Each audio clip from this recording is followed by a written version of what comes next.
Welcome to A Better Way, the podcast dedicated to exploring deep topics in Ellie's book, Integrating Faith and Psychology in a Better Way. I'm Isa. And I am Ellie. Hello, everybody. I'm Ellie. And I am Isa. And you are watching A Better Way, the podcast. Yeah, and it's kind of getting chilly out there. It's November, and we've talked several times about the holidays, how to prep for the holidays, how to find coping mechanisms. Today we have a more somber conversation, but actually it's how to make it manageable. Right, yes. We can still take care of ourselves. Yes. So we're going to talk about surviving the holidays, and it's really a better way to navigate grief during this season. Before we do, Isa, did you know my birthday's right around the corner? Yeah. I found out last month. So I will be on a cruise.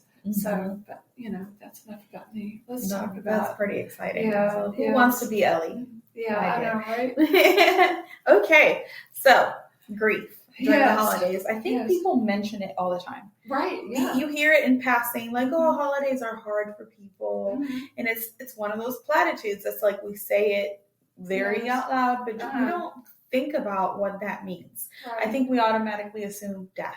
Right. There's many things and many reasons you could be grieving. Right. Yeah. Yeah. And there really are. I think today we're really going to talk about that. How to, really walk through that season of grieving when you've lost a loved one. I know for me, I wear this necklace. This is my mom. This is my mom's necklace. And I can remember hearing about grief is hard during the holidays. And when you've lost someone, it's super hard. But until you've really lost someone close to you during the holidays, you don't understand that. It was so eye-opening. I almost didn't even want to. The first everything was difficult. The first 4th of July was difficult. I didn't even want to be in my home. I went and disappeared for the holiday. And then the first Christmas, the first Thanksgiving, the first birthday, those are all right there for me. And I can remember really wanting to retreat, but I had kids. I mean, grandkids, kids. I mean, I was still an empty nester. This was 9 years ago. This will be my 9th birthday, my 9th, and that's kind of how this is my 9th birthday since I lost my mom. This is my 9th Thanksgiving, my 9th Christmas since I lost my mom.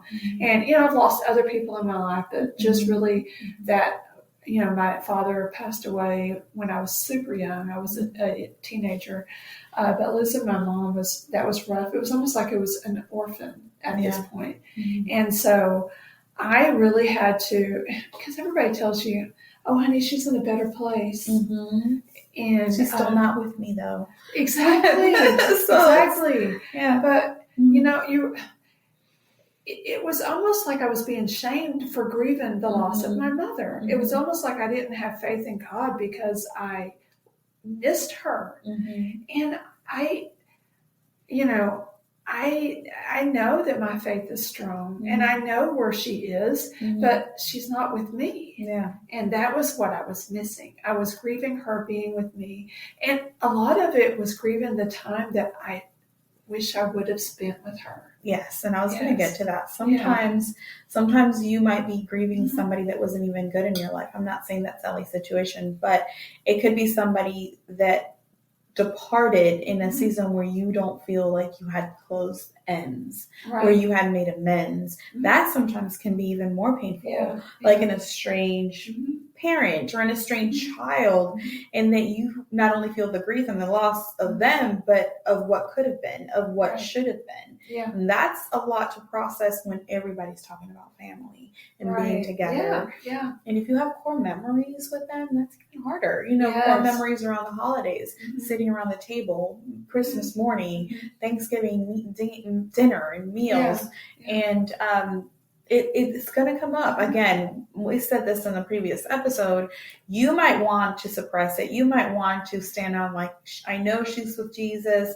I know that she's in a better place. But your body might miss her hug or his hug or their hug. Might miss that moment that you looked forward to every year. of having with this person, or didn't even acknowledge or realize it was something you look forward to, but now that you don't have it, you remember it, and you remember it with loss. Absolutely. I feel like we forget that we can have a funeral, part with somebody, kind of like dismiss it, feel like we're okay, but we forget that certain things are going to make us remember that person, and we're going to have to grieve them all over again. And it might be things that come far and few between. It might be a scent in a room. It might be a meal that it's been years. You haven't thought about it other than good memories and discussing it with family. But one day you sit down to eat a dish you haven't eaten in a long time, and all of this stuff floods from that memory, and you get to grieve again. It's okay. Yeah, it really is. So I have come up with 6 tips. I like giving tips. So 6 tips to navigate grief during this season. And the first one is to really allow yourself to grieve. Yeah. And I know it sounds kind of counterintuitive, but really allow yourself to grieve. Allow yourself to be in the moment and seek God's comfort. Yeah. It's okay. It's okay to be sad. And if anybody comes at you with the Bible to hit you with it, be like, yes, there is a time to grieve. There is a time to sorrow. There is a time for tears. And this is my time.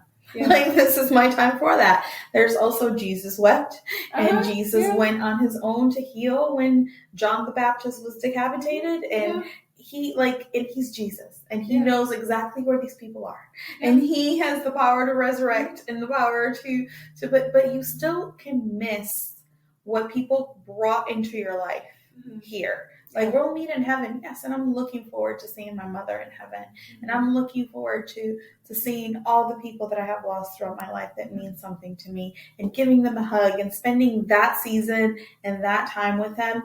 But there's still a loss here. There are still moments where I wish I could call my mom and tell her I'm going through something, and have their comfort and have their advice and just hear their laughter. And that is okay to miss, because it's not here and you are. And that's something we need to really be okay with not being okay, and allowing people to not be okay and still be in our presence and be able to express that. Mourning truly is part of healing. You can try to skip it, but if you don't deal with life, eventually it's going to deal with you. Yeah, it's that pressure cooker again. Yeah, absolutely.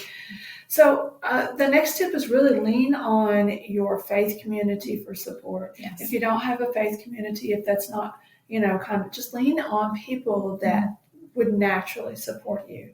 I have a small Bible study group that meets in my home, and those are my people. I mean, those are like my brothers and my sisters, and those are people that I would first lean on. And of course, I lean on God first, but I'm already seeking his comfort in everything I do, but really leaning on people that will support me without shaming me. Yeah.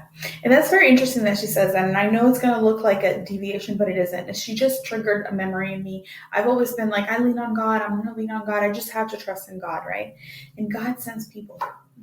God sends people into our life. And then if we're not open to being able to share each other's burdens, obviously with the right people. Yes, you have to be wise and use discernment on who you share yourself with. Absolutely, no doubt about it. It might take you years to find the person.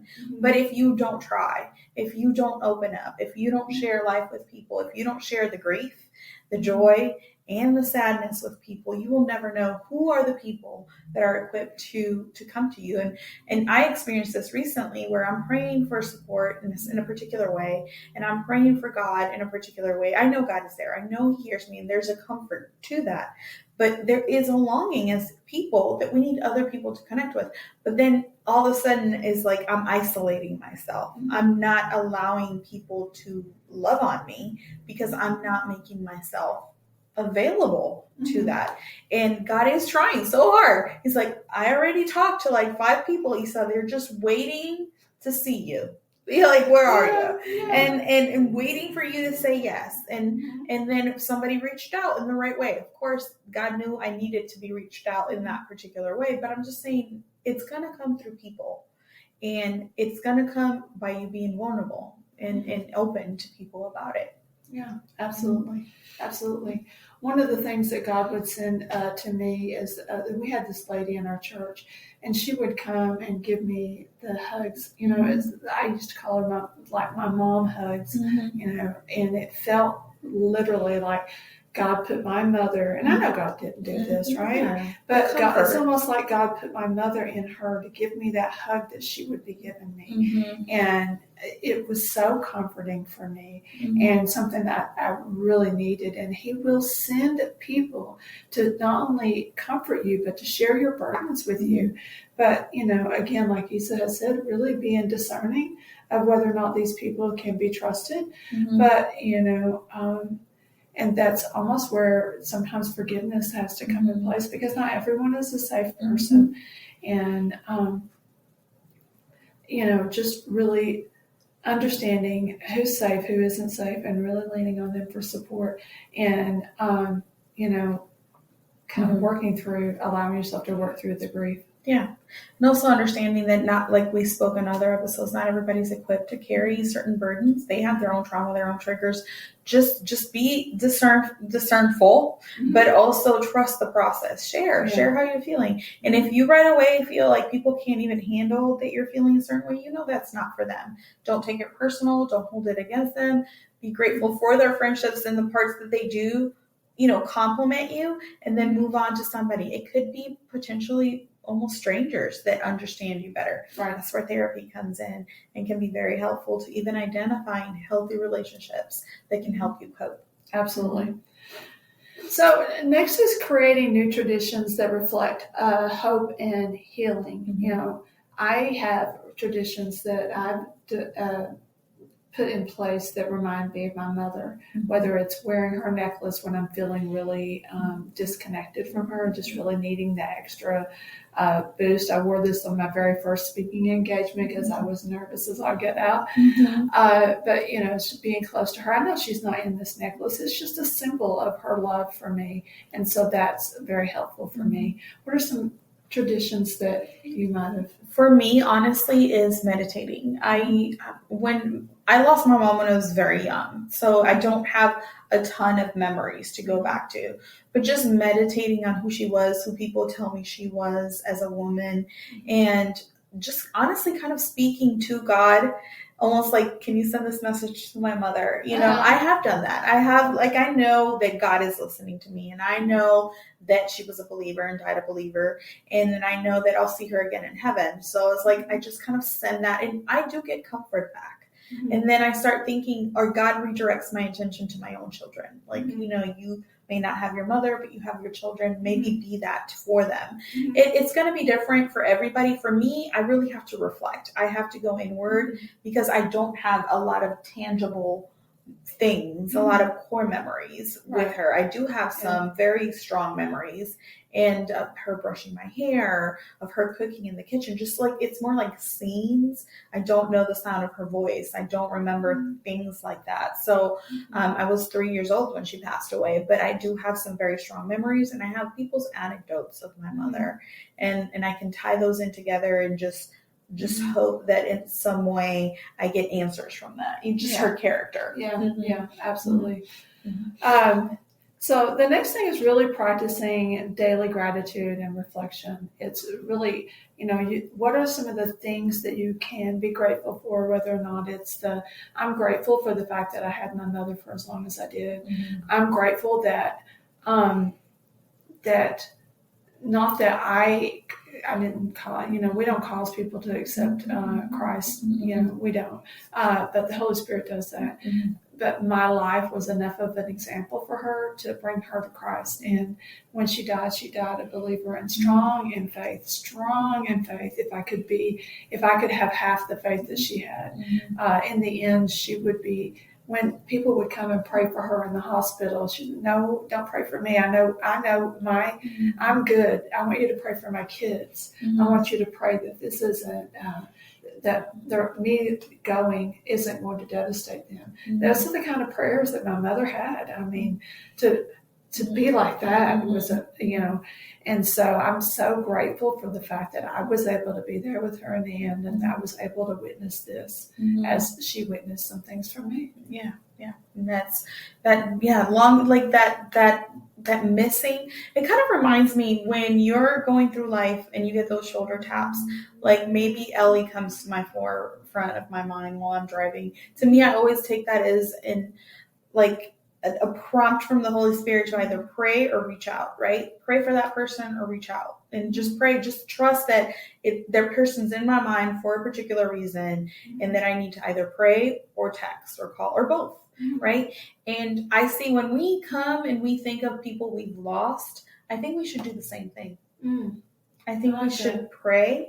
Obviously, we can't reach out physically, but maybe do something related that brings us closer to that person, because obviously the need is ours, not theirs in that case. So it's like, let me pray for myself for this message. Why am I thinking about her? Is there something that I should remember that they taught me that might apply to my season that I'm going in? And just kind of like meditate on that person as if they were alive and you could reach out.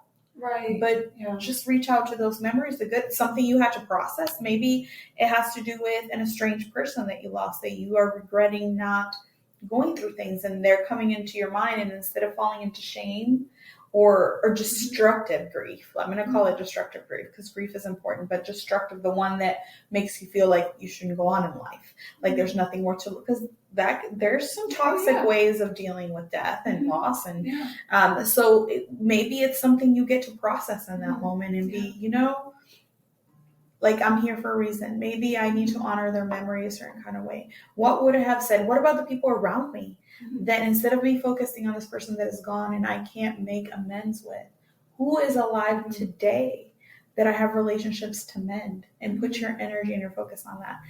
I'm saying blanket statements. You would know in your heart what is happening, and trust that. But I'm just giving people ideas on how to see the memory of a lost one differently. Right. You can choose how you see that memory coming up to you. One of the most powerful things that we can do is if we've lost someone, we can still pour out our thoughts in written form or even in audio text. We can. I've heard of people that would send their text to their parent or their loved one, their child.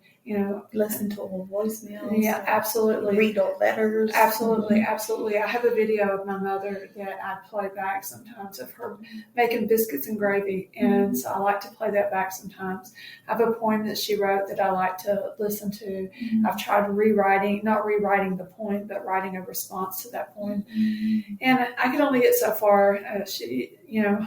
I guess my writing is for books. We're the pros. She's a poet. But, I will get there eventually. It will be in one of my next books. I am going to put that poem in there because I will get it written one day. I know that. But even with my father, when he passed away, there was not necessarily estrangement, but there was a lot of things I wish I could have said to him, and I didn't even know he had passed away. There's a whole, family drama about that. But several years ago, I would say probably 10 years ago, maybe a little longer, I had the opportunity to go to Florida and visit his grave, and to really, I put flowers on his grave and I talked to him. I know he wasn't in the grave. I know where he is, and I know I could have done that from anywhere. But there was just something symbolic about just being there. In the Bible, they made these markers, right? Yeah. And they honored people, and they honored their God. Memorials, right? Absolutely. And so I was able to do that at my father's grave and really have that conversation with him. And it healed some things in me. I mean, he's dead. I mean, he doesn't have any need for that because, but I needed that. I needed that to process the things that I was going through. And this is really about processing that grief, allowing yourself to heal, creating new traditions, finding hope and healing, and practicing gratitude. Yeah, absolutely. So now we're going to talk about setting boundaries. Again, that self-care, setting boundaries for healing. It's okay to say no.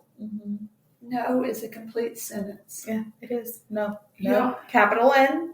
little o, period. Absolutely. Sentence. Absolutely. And then Yeah. you'll be done, Can you come over to my house and babysit my kids tonight?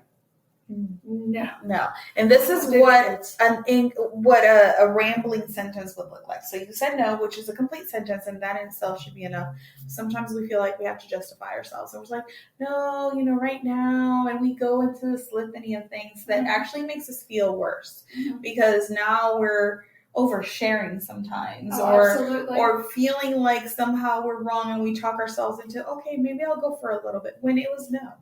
It was no thank you, or no, or no. And that's okay. So Issa could ask me to, she wouldn't, because I don't do kids. Yeah. That's like, not hey, true. have all 5 of my kids today. Yeah. Thank you, Ellie. Bye. If she asked me to watch her children and I said no, and then I said, well, I've got this really important thing I have to do over here. It sounds like in the future, it could be a yes, because it's just this important thing. Absolutely. Or it sounds like, well, this thing over here is more important than I am, and Correct. I thought we were friends. Correct. It's just no. And maybe it's I say no because I'm choosing me, and I know that my sanity is not going to do well with 5 children. Now, maybe I might want to. There are times that I can say no. For right now, or I wouldn't. No, I could babysit 1 or 2, but all 5 is just not where I'm at. So not related, kind of, sort of. It is related. I think it's a great example because that's where our emotional maturity comes into place. She can absolutely say no, right? And this is a work that she's done that she knows she can do that, and she can say that. Then there's the dynamic of we have a relationship where she knows she can say no to me and there won't be any emotional, like, I understand.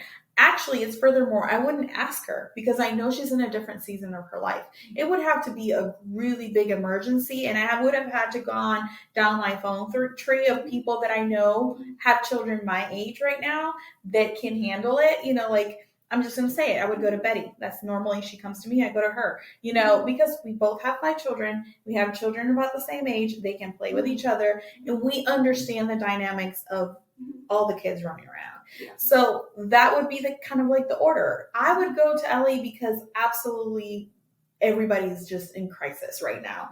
And she's the only human being. And not because I don't trust her, but because I know she's in a different season. And I would have to present it that way. Look, Ellie, it'll be for like 15 minutes, but I can't leave them alone. I have to go to the hospital. It would have to be something. Yeah. And I would keep them. And it would be like, actually, you don't even have to have them. They're home. Just check on them every 5 minutes because I do have older teens. So it would be something more along those lines. And that's okay. And it's okay for you to give grace and respect your friend's boundaries. That's where I come in, and there's a boundary that I'm respecting. And there's a boundary she's making known by no. And this is a season that I'm in, and it's a no. And I don't have to resent her. I don't have to change my relationship with her. I just know now, okay, when it comes to children, she has to be a last resort because of the season she's in.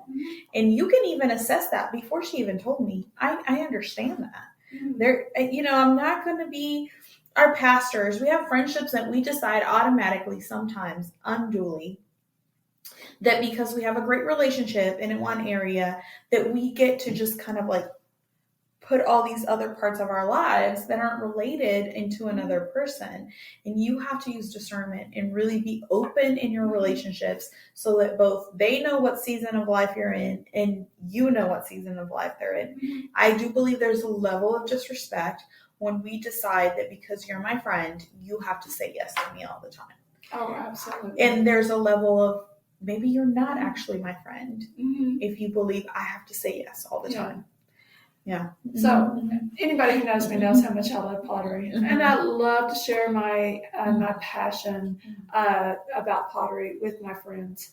Now, I have a best friend who will do just about anything I ask. I mean, honestly, Jacinta will do just about anything I ask her to do. And she has told me pottery is just going to have to be yours, Ellie. That's So you it's gonna like, see. She's like, I absolutely. love you, but that's where I draw the line. That's my no. That's my 5 kids. Yes, absolutely. Absolutely. Now, that's not to say on my birthday she went and did pottery with me because it was my birthday. Now, for her birthday, we're not doing pottery. Yeah. I promise you, we're not doing pottery. Mm-hmm. Now, she will accept a pottery gift, Mm-hmm. but she's not going to make it herself. No, yeah. No, she's not. She doesn't want to get her hands dirty, and that's okay. I mean, not like she can get her hands dirty, but with mud. Not with the mud. That's just not her cup of tea. Yeah, I get it. It Yeah, I gets into get it. everything. And we really have to know ourselves in order to say, no, that's not my cup of tea. And there are things that she does that's not my cup of tea. You know, that's okay. You're like, I love that for you. Yes. I'll be rooting for you. Yes, absolutely. But, you know, I think as Christians, we think that if we say no to somebody, like let's say we have a family that's in need and they need somebody to help move them. I could try to move them and, you know, I look fairly healthy, right? But I have chronic pain in my shoulders and I have, you know, and I'm not claiming them, y'all. I know because it's just the reality, language, right? But it is the reality is that's just not within my capacity to do, and it's okay. It's okay if I can't be at the church, let's say 24/7. Yeah. You know, we can set boundaries to take care of ourselves because in the Bible, even Jesus withdrew to take care of himself so that he can go perform miracles. You have to be able to fill yourself and also pour from a place you have. Yes. You cannot pour from something you haven't been gifted for. You haven't been, because what happens is, and this is something I fall prey to because I want to be helpful, because I do have a serving spirit. I know I have that, but that doesn't necessarily mean I say yes to everything that is service. And I could even be capable. Let me take it further. She's talking about physical and ability to carry. I could be completely, fully capable of hauling your furniture and I can still say no.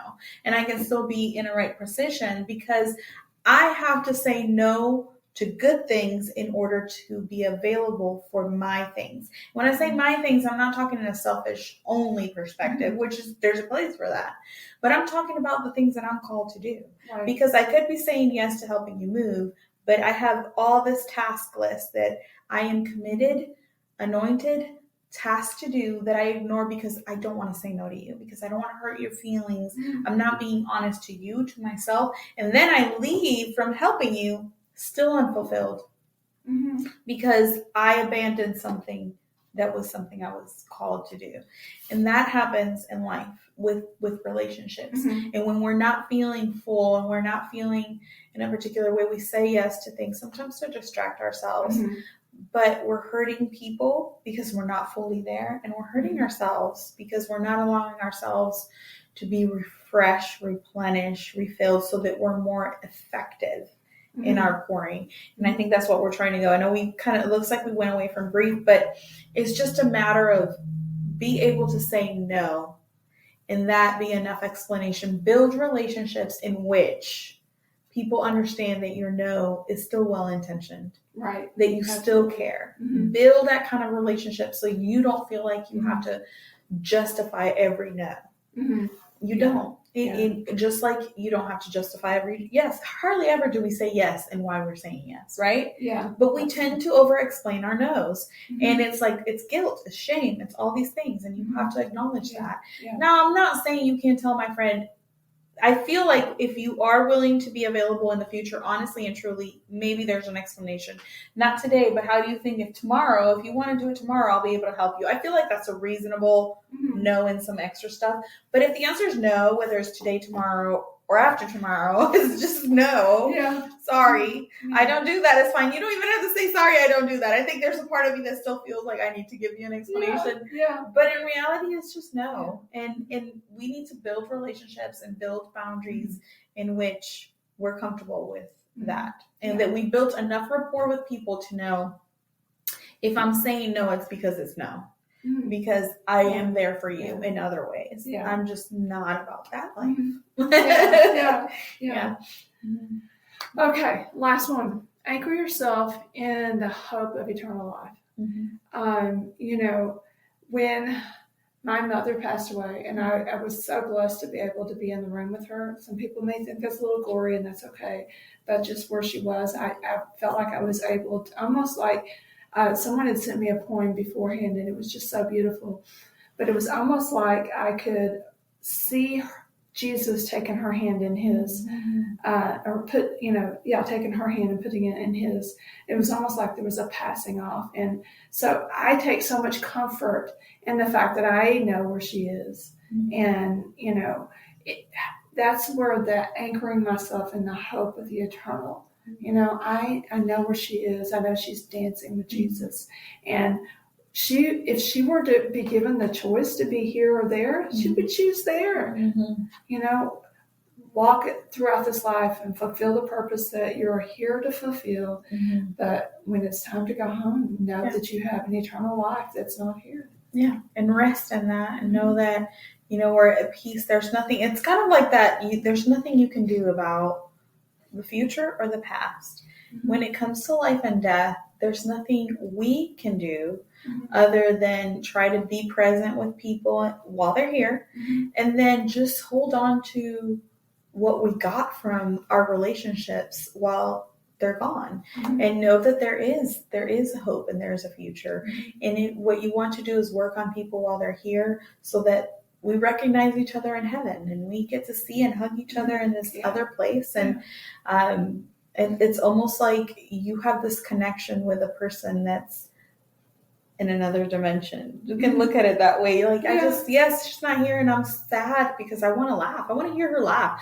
Man, I just want to eat chips with them. I don't know. It's little things sometimes that trigger that really deep feeling of loss. At least for me, it's like I'm missing out on a moment that seems not important with the people that I'm in life with, because I do that every day. But I could just give anything to just sit and eat a bowl of ice cream with you right now. But we can have that to really cement us in, let's enjoy what we have now and know that there's a hope for the future. Absolutely. That we'll enjoy more than ice cream, We'll enjoy the presence of God, that's amazing. Yeah. Well, Isa, I think we cover this pretty well. Just really, guys, just do you. What is that? Do you, boo? Yeah, do you, boo? But, it's okay. It's okay to grieve. It is. It's okay to honor the loved one that you've lost. It's okay to make new traditions. It's okay, and you don't have to please everybody else. I mean, don't be rude and don't be ugly. Nobody, we're responsible for our own behavior. We're not responsible for other people. They don't, we just take care of us, do the things to take care of yourself. It's okay to miss your loved one. It's okay to grieve them. It's okay to set a place at the table if you want to set a place at the table. I encourage you not to try to disappear. Isolation is not. It's not healthy. I understand that sometimes, Jesus withdrew, so there are times that, isolation is called for. Short periods of time. Yes. We talked about it this way. Didn't we say it's not isolation, it's, oh my gosh, I wish I remembered. I'll probably put it in the comments when we post it. But there's a very similar word, and it's not isolation. It's kind of like separation to heal, to grow. It's almost like, the word holy means separate, right? So it's kind of like finding a place where you can get wholeness. And I will think of the word, but yes, there's a difference between avoidance, I guess, isolation, and then isolation for preparation, I guess we could call it. Preparing yourself to face what's coming sometimes requires solitude. Yes. There's the word. Yes, so there's solitude and there's isolation. Right. Solitude is what Jesus sought out. Solitude with God, solitude with healing, solitude with himself. Isolation is what we do to avoid dealing with our emotions, even interacting with other people in what we're in pain. And it's a normal reaction, but again, we got to choose solitude over isolation. Yes. All right, guys, just a quick reminder, if you haven't got my book, you can find it at www.eleanorbrowoncounseling.com. It is a better way, integrating faith and psychology. Excuse me, I have a frog in my throat. But integrating faith and psychology to heal inner wounds. And so go out, grab the book, look at the offerings that we have. I've got a companion guide with it, and we're always doing things. I have blogs. We have other podcasts. I'm doing the Shame-Free Sundays. I don't know how long I'm going to do it, so we'll see. Kind of we're just doing all the things. We're just out there living life and trying to do the best that we can. Yeah, we want people to hear that you can work on your mental health and be a believer. Yeah, that you absolutely. can be broken and a work in progress. That you can have grief in the holidays. That you can have joy in the middle of the storm. That you can also have sorrow in the middle of a party. And that doesn't disqualify you from seeking healing, from seeking community, from finding a better way to connect with your faith and to connect with other people. And we are just doing this as an act of love. We hope you guys share it and that it reaches as many people as it can, and it helps people heal and walk their journey. I kind of want to try something fun before we say goodbye, just because Thanksgiving is going to be around the corner.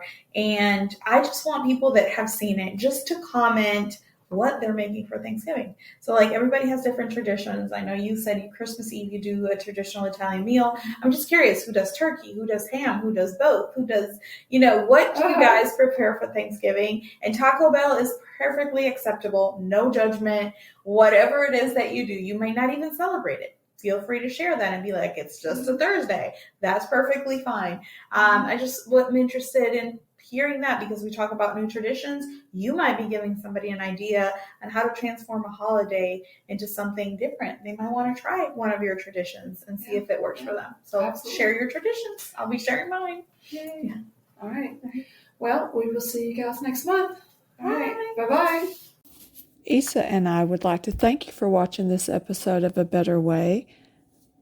Isa has challenged us to share our favorite holiday traditions, so please share yours below. Thank you for watching. All right, bye-bye.